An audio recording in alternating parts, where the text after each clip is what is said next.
What is up, everybody? Welcome back to another video. In today's video, we are back with another episode of Lions Latest, going through the latest Detroit Lions news. And today, we have just that to discuss. The Detroit Lions have made their first offseason additions in terms of future reserve contracts, and we'll kind of fly through that. Players from the practice squad, normally league minimum deals, but it gives them an opportunity to stick on the roster through the offseason process, potentially earn a spot next season once again. And then also, the Lions recently added a new name to that was not with the Lions practice squad that I'm very excited about, that I really heavily followed during the draft process. One of my first official Scottie reports I did was on this player. Now he has been signed, so we have to discuss that a little bit as well. But also I want to take this opportunity to discuss Scottie Montgomery, because on Monday I talked about Tanner Engstrand over on Bleacher Report, 6 p.m. Eastern time, Monday, Wednesday, Friday. I'm live. So that's something that we can dive into a little bit more as we go forward. I don't know how long this process is going to take, so I don't want to take too long on every individual person, but we'll have to talk about Engstrand more. However, the other person that was mentioned by Adam Schefter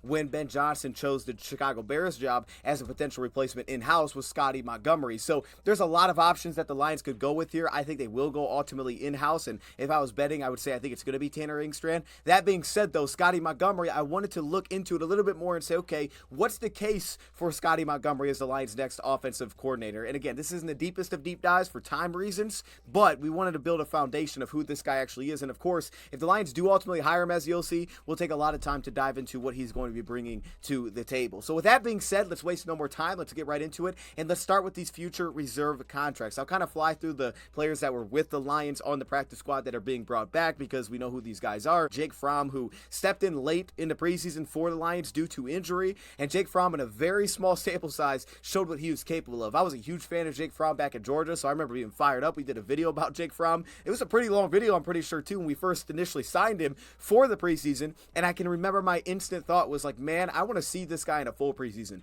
I want to see what it looks like in a quarterback competition, and we may get that opportunity to see it next year. Very limited playbook, showed the poise, showed some of the accuracy, the touch that he brings. It looked awesome. I'm excited to see more. Next up, Tom Kennedy. Really nothing needs to be said here. All right, it's Tom Kennedy. About November, it's probably going to be elevated, probably going to play in some football games. I mean, that's where it is with Tom Kennedy. This year, he was playing punt returner for us. So we all know Tom Kennedy, he's back. Next up, Jamarco Jones. I also love this move as well, because he played one preseason game for the Lions where Giovanni Manu kind of felt like, okay, it's going to take some time. There was growth, but it wasn't ready. So Dan Skipper took on the backup offensive tackle role, which is great. It looks like we have something in Christian Mahogany. But as for Jamarco Jones, he gave me some there's some competition here as our backup offensive tackle. It ultimately ended up being Dan Skipper, but in one game, Jamarco Jones looked that good. I think some of the technique side could be a little bit questionable in a regular season. They're asked to utilize multiple different pass sets. I think there could be some inconsistencies that definitely pop up there, but he was productive enough that this guy had to be brought back. So I love the fact they brought Jamarco Jones back, to 28-year-old offensive tackle that looked really good in a small sample size in one game in the preseason.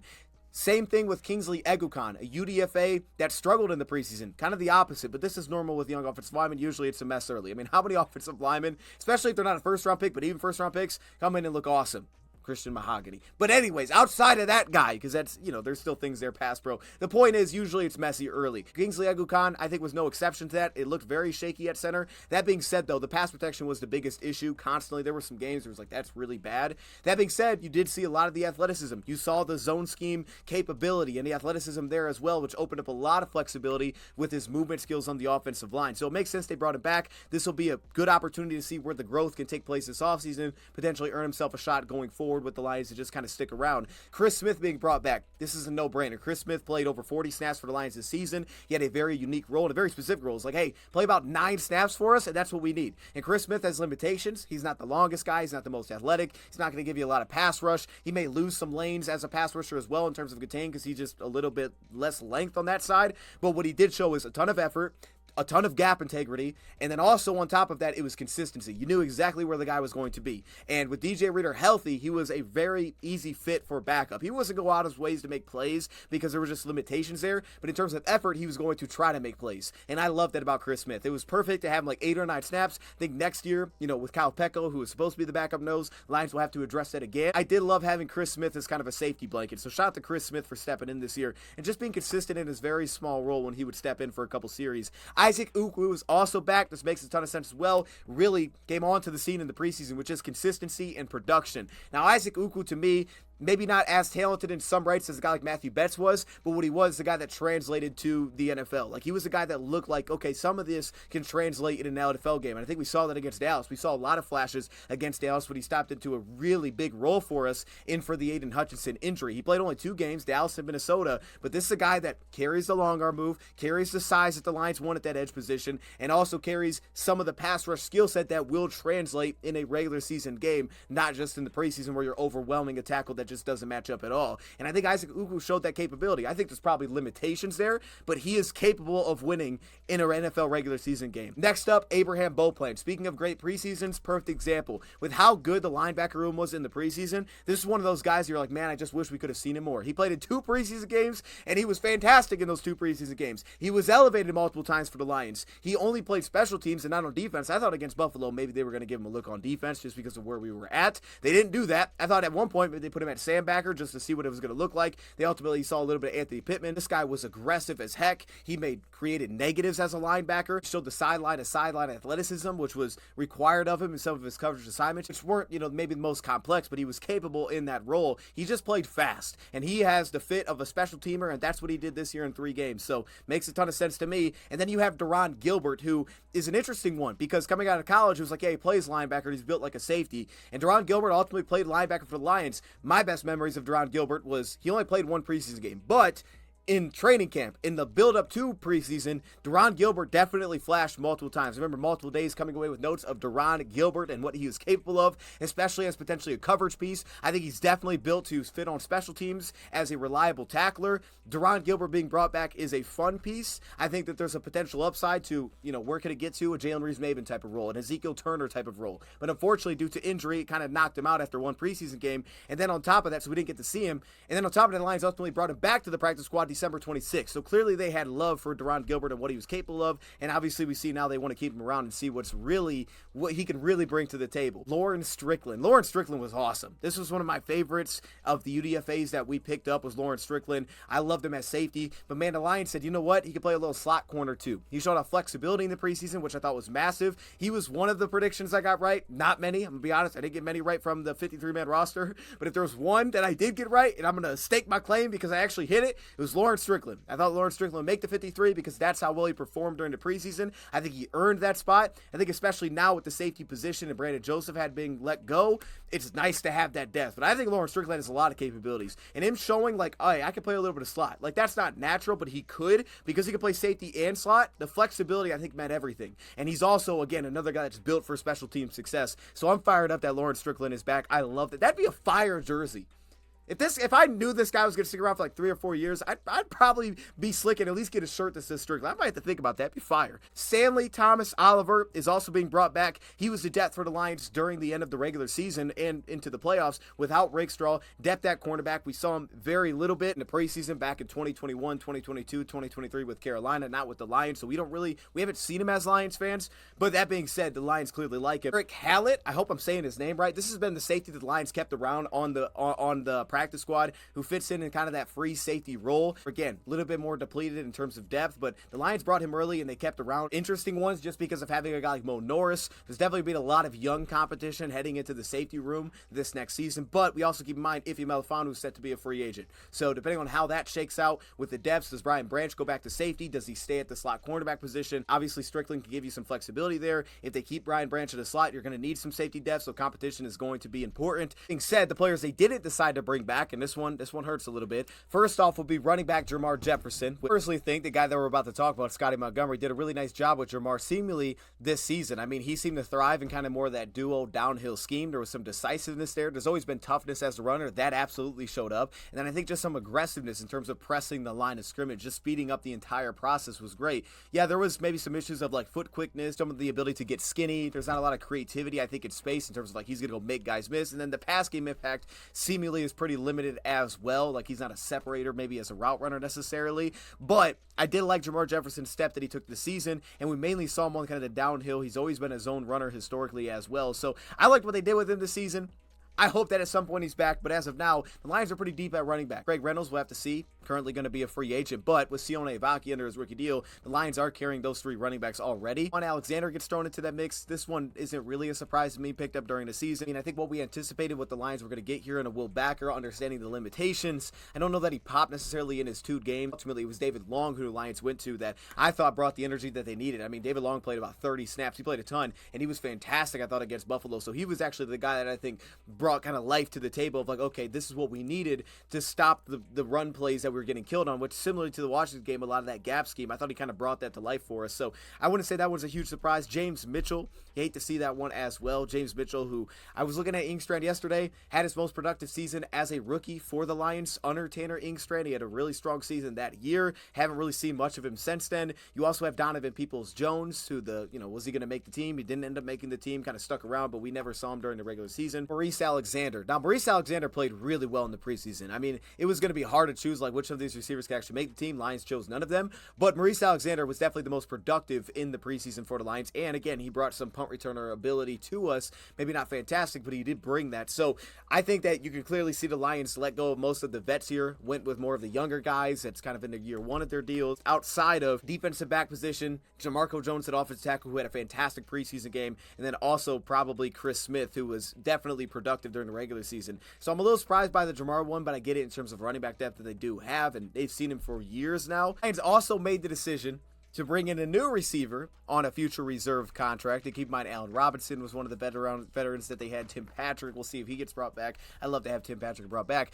But the Lions decided to also bring in, from the San Francisco 49ers, Ronnie Bell. Now, this was a name that I was pumped to see because, of course, former Michigan Wolverine. But that's not really why. This was one of the first reports that I did officially over on SIS. And I'll actually show the full kind of page of the scouting report that I put together. And honestly, going back through it, honestly, a lot of things that I wrote, it's kind of how I felt when just watching him back with San Francisco this past season. Didn't play much, just played over 50 snaps, 2 receptions on the season. One of them was like a big play before the half. So there really wasn't any production from Ronnie Bell after, I think, a promising start to what that could turn into. He had a really bad drop this season, like the one target that he got against the Rams, he dropped. So it was kind of an unfortunate year for Ronnie Bell, and he was let go. But I think if you go back and you just read or you look at that whole report that I put together, I'll try to do a sped up version of that, you'll kind of know my entire thoughts on Ronnie Bell. Now, I think some things may have gotten a little bit better so far within the NFL, but I think a lot of things kind of carry over to the player that you still have in the NFL, which is, as my bottom line states, a savvy route runner that is a feisty competitor,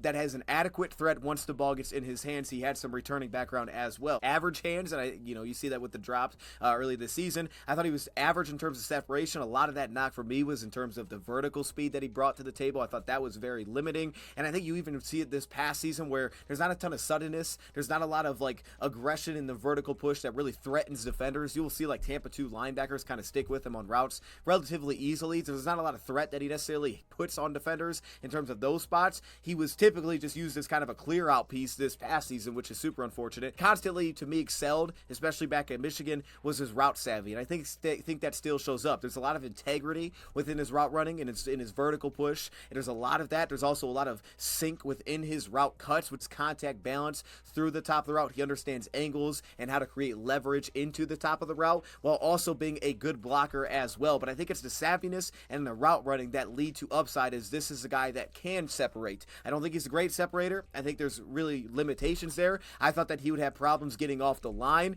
because of some of the lack of foot quickness, and I think that shows up as a route runner just in general as well. But he's done a really nice job with his hand usage, which I also had written, with his hand usage, his ability to get himself clean through the stem of routes, as we've seen, and again, kind of play the leverage battle to create separation. So he's definitely a really good route runner that has an ability to change some speeds, has some savviness where there's like a little extra head nod that's added to it. There's a little bit of suddenness that he tries to kind of sprinkle into the route to create a little bit of extra separation. And if he goes on track with the quarterback, there's capabilities to play inside and outside, though I typically would want him off the ball. And we even saw this past season his ability to utilize in motions, fast motion pre-snap, short motion pre-snap, like we'll do with Khalif or like we'll do with Jamison Williams, plus body control as well, which a lot of these things kind of remind me of Allen Robinson, if I'm being honest, like just the skill set, and the Lions liked Allen Robinson, so it makes a ton of sense to me. He has the body control, the sideline body control, and again, there's a toughness. I thought he'd have his most success off the line of scrimmage, though I think he proved that he's capable of getting off the line, getting off first press. You don't see that a ton anyway in the NFL. He has really really nice strides. He's more of a strider than a short area foot quickness, which I think hurts his separation a little bit, the upside there, but he definitely can get off the ball, so you give him free releases, or if he utilizes a really nice single step or a nice little release package, which he's capable of with his hand usage, he can create some early stacks. Now, there will be recovery opportunities, but he can create early stacks, but he carries that route savvy and the discipline. The ability as a punt returner was something that he can add once the ball gets into his hands. There's that capability in terms of depth. You think about losing like Maurice Alexander, he could potentially return punts for you if you had to get to that spot. He's probably not going to be option number one. This is a player that, again, mediocre twitch in terms of, shake and some of the quickness within his game, but he was definitely a guy that I liked. There was toughness, there was smarts, and he had to get open by route savvy. And, you usually see those guys go later in the draft. Him as a priority free agent, he ends up being a 7th round pick. So for me, I'm a fan of Ronnie Bell. I'm excited that he is now with the Lions because I like guys that I think can route run. I like those guys a lot, but that doesn't always mean that it's going to translate because there are some limitations there. So with that being said, welcome Ronnie Bell to the squad. I want to see where this plays out in terms of beating zone coverage. That's what I want to see more of, like what he's really capable of. Maybe some more inside usage as well as a potential like backup slot. But I get real Allen Robinson vibes in terms of just where I have certain skill sets created for him. So to me, it makes a lot of sense that maybe Allen Robinson isn't brought back after this season. Scottie Montgomery, who was the Lions running back coach this past season, as well as the assistant head coach for the Lions, was hired back in 2023. He replaced Deuce Staley at the time. And this is a guy that's made it known that, yeah, he would have liked to get an offensive coordinator position to the point that he was with the Indianapolis Colts. Position opened up due to Frank Reich being fired. The offensive coordinator also opened up. There was interest, seemingly, that he wanted to take that job, but he said it's a group decision. They ended up going with the pass game coordinator. A lot of the reasoning that he brought up was due to the fact that he wasn't in the quarterback rooms, and he thought a lot of the offensive coordinator position, the importance there was the connection, kind of the chemistry that you had with the quarterback, and he hadn't been in that room really all season long, so he didn't maybe think that he was the best fit to take over that spot, which I think is very commendable to not be like, yeah, I got to be that job. Like, be like, yo, that's probably not the best spot. You've been kind of working with him. I think that makes a ton of sense. But he's definitely had his fair share of high-level experience as a head coach, also as an offensive coordinator as well. And going back to his playing days, another former player we talk about, a receiver, really got to start with Pittsburgh and Mike Tomlin. Like, this is a guy that's very well respected, that had success in some roles, other roles you would say maybe not as successful, but he's been praised for his leadership off the field. Start with that job with Duke, because I think with Duke being named kind of the associate head coach, the offensive coordinator, the pass game coordinator, and also the receivers coach. Now, 2014 is actually officially when he became the offensive coordinator at Duke. So he was with Duke in 2013, as the stats will show, but when he became the offensive coordinator was 2014. Also important to know that he was also the primary play caller for Duke in 2014, which is another important aspect, because Tanner Ingstrand, for example, was an offensive coordinator with the DC Defenders, but he wasn't the primary caller. We saw that was Pep Hamilton during that time. According to the head coach, was they had a very systematic approach, and this was the guy that, the experience that he had in the past that he would bring to the table, and kind of the trust that they had in a guy like Scottie Montgomery, full as their prior offensive coordinator, with the success that you can clearly see that they had moved to Florida. And in that first season as the primary offensive coordinator, they ranked second in their team's history at the time in terms of 32.4 points per game just in scoring. They went 9-4 that season. They were ranked at one point 19th.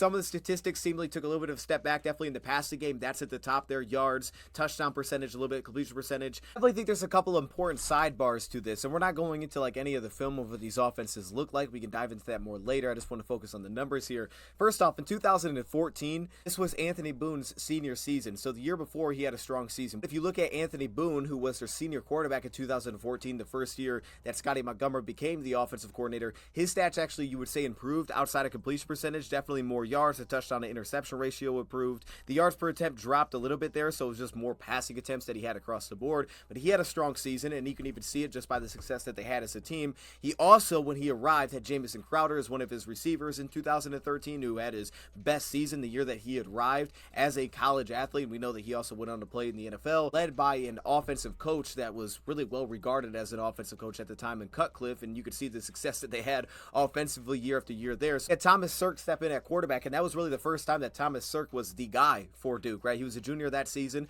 and that was in 2015, and statistically across the board, he put up solid numbers. Now, again, the completion percentage was lower, which unfortunately seems kind of be a trend a little bit when you look at some of these Scottie Montgomery offenses. The rushing yards per game did improve there, and they're scoring a ton of points. That was the only season they actually scored more than the 2014 season was that year. Their yards per game was 440. Their turnovers jumped a little bit, but they were better scoring that season, so best that they had in all time at Duke. Scottie Montgomery got a lot of attention selection as the offensive coordinator. First off, by the AFCA, had him as a finalist for Assistant Coach of the Year in 2015. Ranked the 13th best coordinator in the country, media outlet, labeled as one of the best 20 coaches under the age of 40 during that time. To leave and take the East Carolina job as the head coach. Now, a lot of people will say that back at this time, this was kind of just a messy situation in general, and maybe that no one would have made this work, and they probably shouldn't have fired their head coach that was there before, who had some success, but the bar was kind of set pretty high.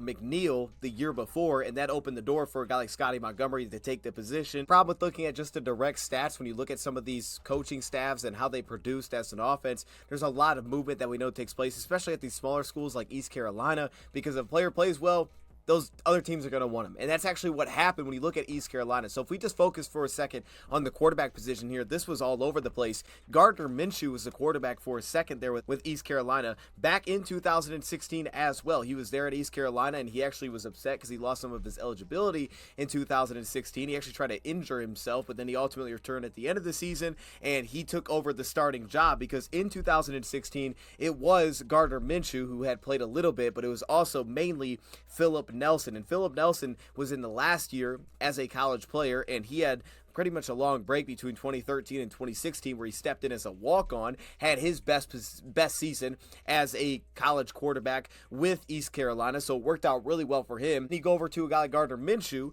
who definitely didn't have his best season there. He actually had his best season the year after he left East Carolina in 2018 when he stepped in for Washington State and was outstanding across the board.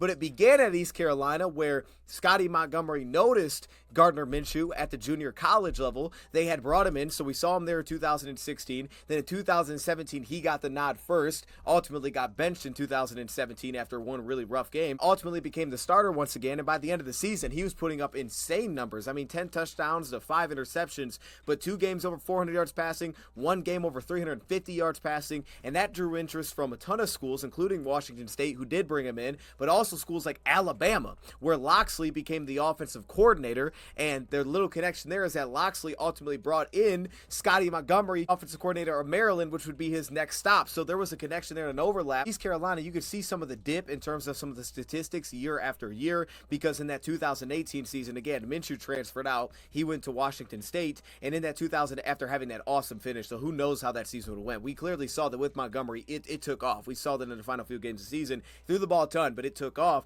By the time you get to 2018, they have Allers, who is now their quarterback. I think that's how you pronounce his name, but he's a freshman at that time. So now they have a freshman trying to start quarterback. So that's all the movement, and 12 touchdowns, 3 picks, but he's a freshman. He's completing less than 50% of his passes. It's hard to put that maybe directly on like, oh, Montgomery failed. Like, no, I mean, he's a freshman quarterback. That's a huge jump. That's a lot of change happening, and you can see even the rushing yards per game definitely jumped up in that first season, while the yards per game passing dropped down with the freshman quarterback, which just kind of seems to make sense with East Carolina.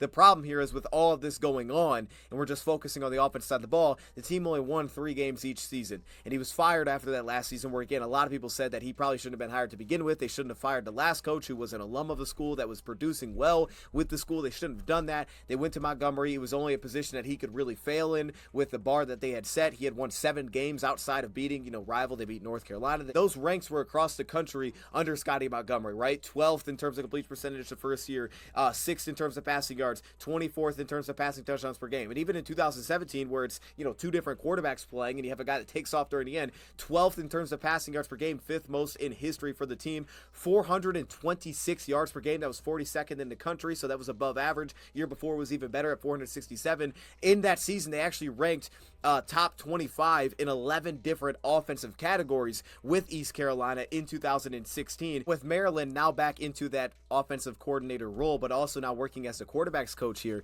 The interesting thing is they brought in Jackson as a transfer from Virginia Tech, and he didn't have the kind of season that they were hoping that he would in 2019, which definitely led to some concern there as a transfer over. You could see in some of the pass game numbers, they were an improvement from the year before as a transfer, but they weren't great, and there was not stability there. They had like 4 different quarterbacks playing at one point that season, so there was a lot of craziness going on with that position. Their rushing yards as a team also dipped as well, which this is coming on a season where as a unit, they did really well. Now, they had an injury to McFarland. He missed a lot of time, so Leak was kind of the guy in the backfield. But between two running backs, I mean, 1,350 yards and 16 touchdowns. They had an excellent backfield. Not having McFarland definitely hurt that. And in 2020, short season, played 5 games. That's when Tualia transfers over, and there was a lot of hype about what that was going to turn into. And again, in his first season as a starter, it didn't turn into great. 7 touchdowns, 7 picks, 1,000 yards passing in 5 games, completing 61% of his passes, which was a major jump. So with a better, more talented quarterback, we did see a jump in that. We saw the passing stats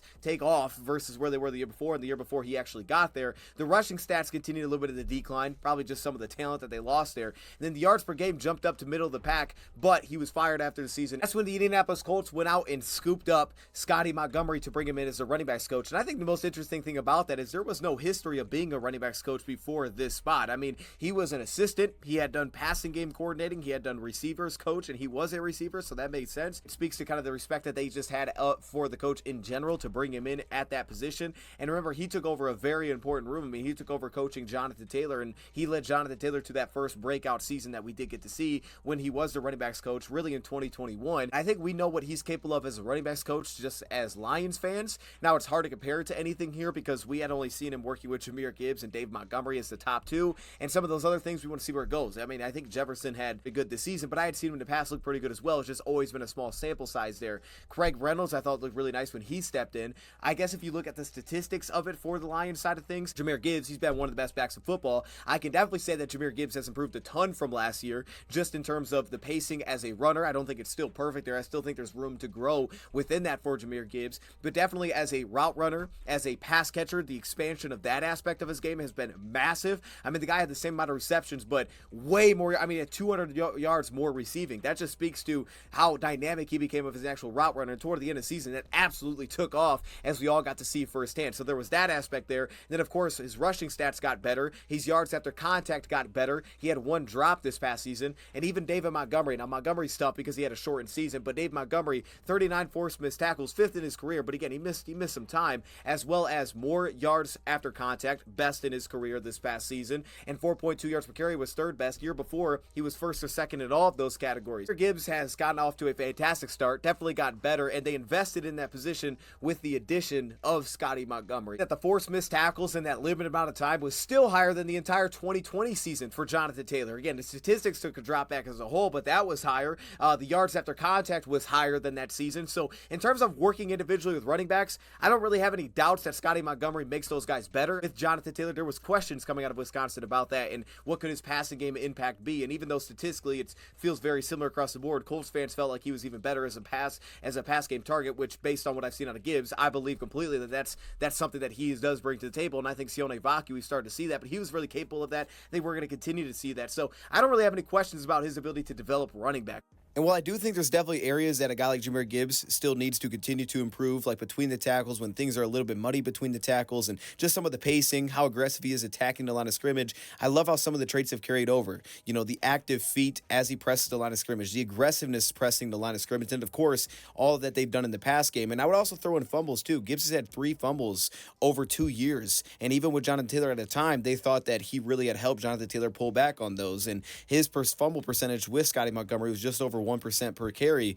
So from that perspective, they've done a great job. And then, of course, we should have known that in the pass game, he was really going to help develop running backs because, of course, he's a receiver coach that played the receiver position, that he's going to be able to help develop as route runners and as pass catchers. And now I'm really excited about what that's going to continue to look like for Sione Vaki going forward, who has that receiving background back in high school. And that's already what we've seen this season and how capable he is in that area. Just from a quick glance, I know that this guy can improve running backs. From the offensive coordinator position, it's clear he wants the job. He had spoken about that in the past, that he would like to have an offensive coordinator position. He would need to have that connection with Goff, and it's difficult because we haven't seen it at the NFL level. I definitely want to dive into more of the schematics of this and kind of look at the play calling. What does it look like visually when he's been in those roles? But statistically speaking, it's kind of hard to take it at face value. Definitely had very productive offenses that put up a lot of yards, and he's thrown the ball a ton, so we have seen that. We think of running backs coach, but that's really not his background. His background is working with receivers, and he's helped develop guys like Jamison Crowder or Zay Jones. He's developed a lot of receivers at smaller levels that have produced in the NFL. So you have that background as well. There's definitely flexibility there.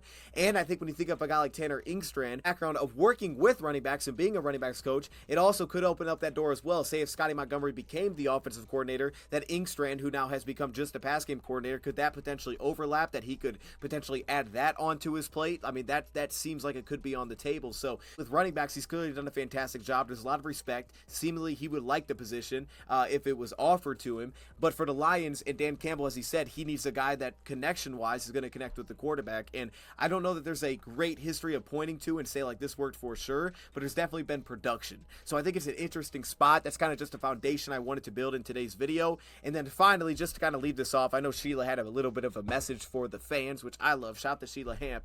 But the thought is that Aaron Glenn is going to be going to the Jets as their defensive coordinator. From everything I've heard, it sounds like that is going to happen. He's going to build that staff out. But officially at this time, it hasn't happened. By the time I'm recording this, he left without a contract. But not, I still think the Saints are probably going to be in play. So my assumption is that's where he's going to end up going, but it hasn't been official yet. So I'll leave it there. Let me know your thoughts in the comments below. Thank you for watching, and I'm out.